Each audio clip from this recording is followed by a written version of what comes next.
सबसे पहले मैं अपने शिव गुरु और माता पार्वती के चरणों में प्रणाम करती हूँ। गुरु भाई गुरु बहनों के चरणों में प्रणाम करती हूँ।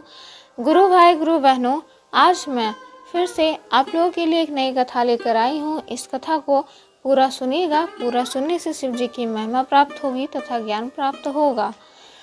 एक गुरु बहना थी जो बहुत ही शालीनता के साथ अपने ससुराल में रह रही थी।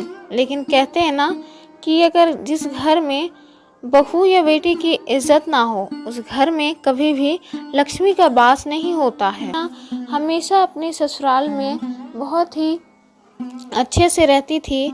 सास, ननद, गोतनी सबसे अच्छे से मिलजुल कर रहती थी। लेकिन गुरु बहना की जो सास और ननद थी, दोनों बहुत ही चिड़चिड़ा कर रहती थी। हमेशा उससे ताने मारती, काम करवाती, उसे हमेशा सताती रहती थी। क्योंकि गुरु बहना को कोई बेटा नहीं होने के कारण हमेशा ऐसी कुलक्षणी है कि मेरे इतने शादी के इतने साल हो गए, सिर्फ बेटी ही हो रहा है। पोते का तो मुंह लगता है जीते जी मैं देख नहीं सकूंगी। हमेशा ऐसे ही ताने दिया करती और गुरु बहना हमेशा अपनी सास और ननद की बातें सुनकर हंसी में उड़ा देती। वो कभी भी उनका बुरा नहीं सोचती थी। लेकिन कहते हैं ना कि गुरु बहना का पति भी उतना ही उसे भी गुरु बहना को सताता था, वो भी परेशान करता था। गुरु बहना अपने पति सास ननद को हमेशा समझाती थी, लेकिन कोई फायदा नहीं था, उसका उल्टा ही होता था। उसका हमेशा अपमान करते, कहते पता नहीं, एक तो गरीब घर से आई है, दलिदर घर से, कुछ लाई नहीं, तेरे बाप ने कुछ दहेज में दिया भी नहीं और हम लोगों से मुंह लड़ाती है। और साथ में गुरु बहना को मारती पीटती भी थी।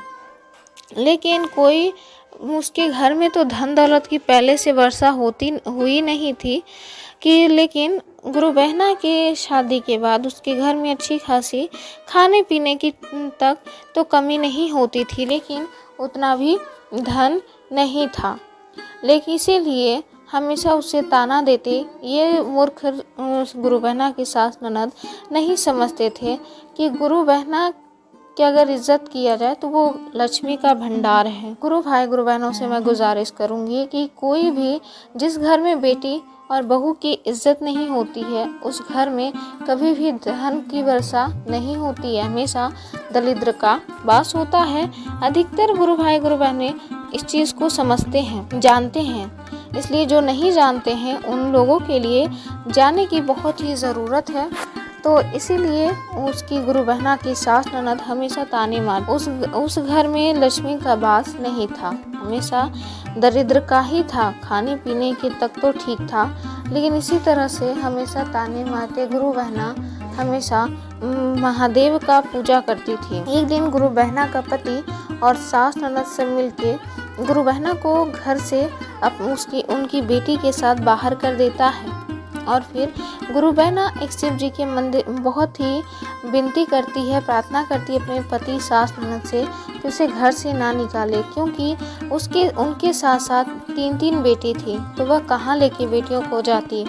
लेकिन कोई फ़ायदा नहीं हुआ। वह इतने कठोर थे कि वह उसे थोड़ा सा भी रहम नहीं आया। अपनी बेटी अपनी पोती पे भी उसे घर से गुरु बहना को बाहर निकाल देते हैं। बेचारी गुरु बहना 3 बेटियों को लेकर ऐसे ही रोते रोते एक शिव जी के मंदिर में जाती है और शिव जी से प्रार्थना करने लगती है, हे महादेव, मैं तो समझती हूँ कि मेरे अगले जन्म का यह कष्ट है, लेकिन मेरे साथ साथ मेरी 3 बेटियों को कष्ट क्यों है?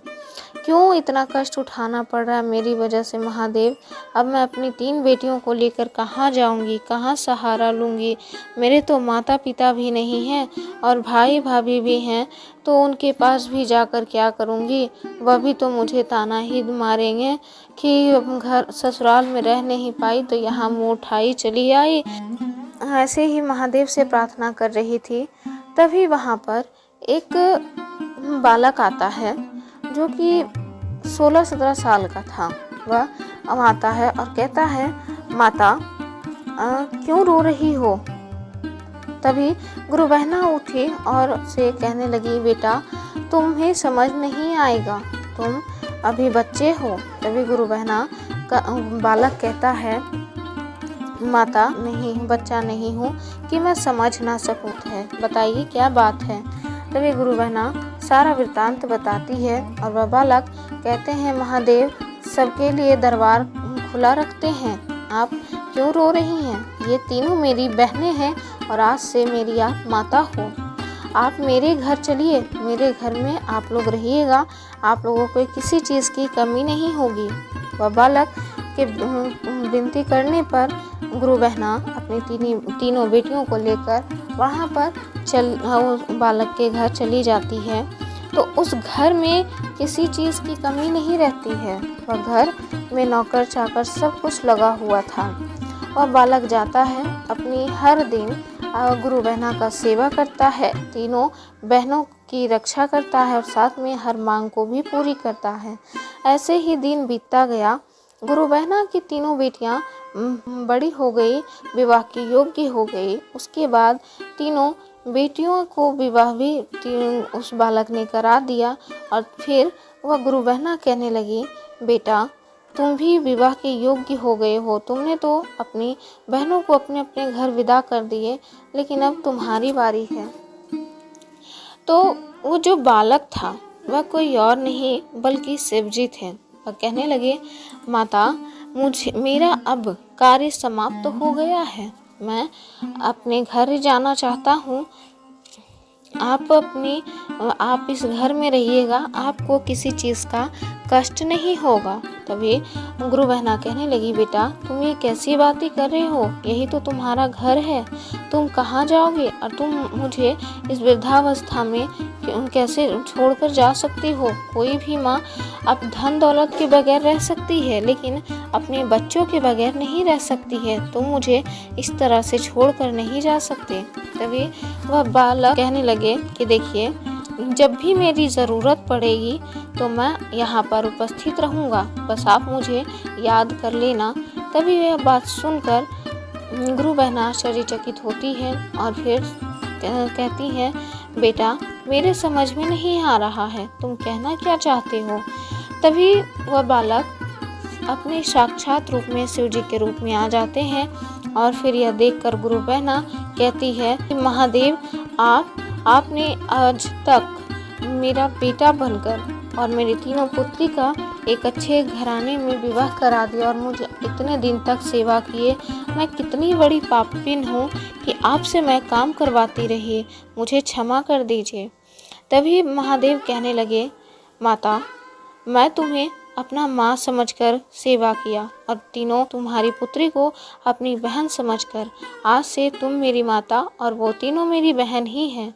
लेकिन तभी गुरु बहना कहती है, महादेव मुझे और कुछ नहीं चाहिए, अब मुझे अगर मृत्यु भी प्राप्त हो जाए आपके दर्शन पाकर तो मुझे कोई दुख नहीं है और मैं आपके शरण में ही रहना चाहती हूँ। और फिर वहाँ से महादेव आशीर्वाद देकर वहाँ अंतर्ध्यान हो जाते हैं और फिर उसी घर में गुरु बहना रहती हैं। और इधर गुरु बहना का जो पति और सास ननद थी, सब लोग दर बदर भटक रहे थे, घर घर जाकर भीख मांगा करते थे, क्योंकि उस लायक नहीं बचे कि वह कोई काम कर सके थे। तभी एक दिन गुरु बहना के घर में तीनों आते हैं भीख मांगने और इधर गुरु बहना का जब नज़र पड़ता है तीनों पे तो वह देखकर रोने लगती है और अपनी ननद और पति से, सास से, सबसे पूछती है कि ऐसा कैसे हो गया। तभी सास, ननद और उसका पति तीनों रोने लगते हैं और उससे क्षमा मांगने लगती हैं कि जब से तुम मेरे घर से गई हो, मेरे घर में दरिद्रता छा गई है, मेरे बेटे का तबीयत खराब रहने लगा, कोई कमाने लायक नहीं बचा, मेरे भीख दर बदर भीख मांगते, उसी से हम तीनों का गुजारा चलता है। जवान बेटी का विवाह भी ये हालत हो गई है कि जवान बेटी का भी विवाह कर नहीं सकता।